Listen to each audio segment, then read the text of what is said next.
भारत आज सिर्फ एक उभरती शक्ति नहीं बल्कि ग्लोबल बैलेंस बदलने वाला निर्णायक खिलाड़ी बन चुका है। चाहे वो रक्षा सौदे हो, ऊर्जा सुरक्षा हो या फिर अंतर्राष्ट्रीय मुद्रा व्यवस्था, भारत अपने फैसले दुनिया की ताकतों के हिसाब से नहीं, अपने राष्ट्रीय हितों के आधार पर ले रहा। और इसी बदले समीकरण में एक ऐसी घटनाक्रम शुरू हो चुकी है जिसने अमेरिका को गहरी चिंता में डाल दिया। ब्रिक्स देश मिलकर वो कदम उठा रहे हैं जिनकी कल्पना भी कुछ साल पहले तक असंभव मानी जाती थी। यूएस डॉलर को हटाना, और चीन ने अब इस लड़ाई को आयरन ओर जैसे अरबों डॉलर के बाजार तक पहुंचा दिया है। तो चलिए समझते हैं आखिर कैसे ब्रिक्स एक एक करके डॉलर की पकड़ ढीली कर रहा और क्यों अमेरिका इससे सदमे में चला गया है। दरअसल दुनिया का सबसे बड़ा आयरन ओर खरीदार कौन है? चीन। पिछले साल चीन ने लगभग 134 बिलियन डॉलर का आयरन ओर इंपोर्ट किया।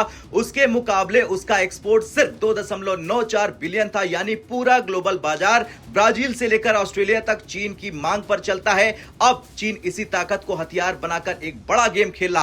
आयरन ओर की पेमेंट अमेरिकी डॉलर में नहीं बल्कि चीनी युआन में। इससे दो लक्ष्य पूरे होते हैं। पहला, डॉलर की पकड़ ढीली करना। दूसरा, युआन को ग्लोबल ट्रेड करेंसी बनाना। रिपोर्ट्स के मुताबिक अभी एक बड़ा कॉन्ट्रैक्ट सिर्फ इस वजह से अटका हुआ है कि चीन कह रहा है कि पेमेंट सिर्फ युआन में होगी, लेकिन सप्लायर देश अभी भी इस बदलाव के लिए तैयार नहीं है। वैसे दक्षिण पूर्वी एशिया के सोर्सेज साफ कह रहे हैं कि चीन सिर्फ आयरन ओर ही नहीं बल्कि हर बड़े कॉमोडिटी ट्रेड में युआन को आगे बढ़ाना चाहता है। चीन के साथ ब्रिक्स के बाकी देश भी यही कर रहे हैं। रूस तो पहले ही 90% से ज्यादा व्यापार लोकल करेंसी में कर रहा।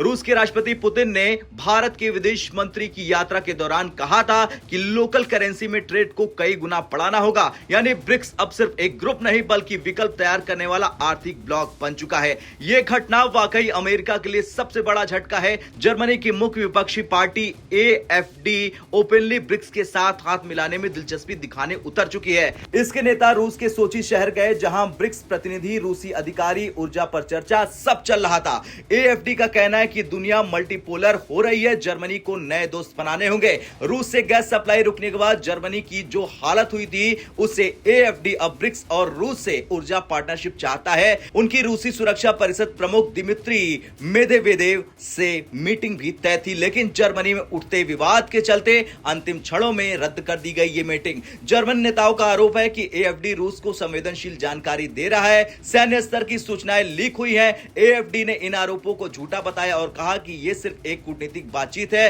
दुनिया बदल रही है, हम नए रास्ते तलाश रहे हैं। लेकिन बड़ा सवाल यह है कि अगर यूरोप की बड़ी राजनीतिक पार्टियां भी ब्रिक्स की तरफ देखना शुरू कर दें तो क्या अमेरिका का डॉलर आधारित सिस्टम टिक पाएगा? जवाब है नहीं। वैसे चीन पहले से ही ऐसा खेल कर चुका है। जब ट्रंप ने चीन पर टैरिफ लगाया, चीन ने अमेरिका से सोयाबीन खरीदना बंद कर दिया। अमेरिकी किसानों को भारी नुकसान हुआ। यह धमकी अब आयरन ओर बाजार में भी दिखाई दे रही है। अगर कोई देश युआन में पेमेंट से इनकार करता है, चीन सीधा खरीद बंद कर देगा और यह नुकसान कोई देश नहीं झेलना चाहेगा। यह चीन का कच्चा बाजार, डिमांड वेपनाइजेशन। अब बढ़ते हैं भारत की एक अहम खबर की तरफ, जिससे समझ में आता है कि आज हथियार खरीदना नहीं बल्कि उन्हें देश तक लाना भी कूटनीतिक चुनौती बन चुका है। भारत को मिलने वाले 3 AH-64E अपाचे हेलीकॉप्टर बिल्कुल समय पर आने वाले थे, लेकिन आखिरी वक्त में तुर्की ने ओवरफ्लाइट परमिशन रोक दी। जानकारी के मुताबिक पाकिस्तान ने चुपचाप तुर्की पर दबाव बनाया। तुर्की पहले ही कश्मीर पर पाकिस्तान का समर्थन करता है। इस वजह से विशाल AN-124 कार्गो विमान को बीच रास्ते से लौटना पड़ा। अब नए रूट्स खोजे जा रहे हैं। इनमें 18 घंटे से लेकर कई दिनों का अतिरिक्त समय लगेगा। अब 3 अपाचे दिसंबर 2025 के पहले या दूसरे हफ्ते में भारत पहुंच जाएंगे। ये घटना बताती है कि चाहे हथियार हो या आयरन ओर या ऊर्जा, आज हर निर्णय भू राजनीति का हिस्सा है। अगर दोनों घटनाओं, चीन द्वारा युआन ट्रेड को बढ़ावा देना, जर्मनी की एएफडी द्वारा ब्रिक्स से दोस्ती को जोड़कर देखे तो एक तस्वीर साफ बनती है कि ग्लोबल पावर शिफ्ट होना शुरू हो चुका है। डॉलर का दबदबा पहले जैसा नहीं रहा। ब्रिक्स देशों का असर तेजी से बढ़ चुका है और अमेरिका इस बदलाव से हिल चुका है। अगर चीन की मुद्रा रणनीति सफल हुई तो आने वाले 5 से 10 साल में युआन दुनिया की प्रमुख ट्रेड करेंसी बन सकता है और भारत इस नए विश्व व्यवस्था में एक स्थिर, विश्वसनीय और शक्तिशाली केंद्र के रूप में उभर रहा है।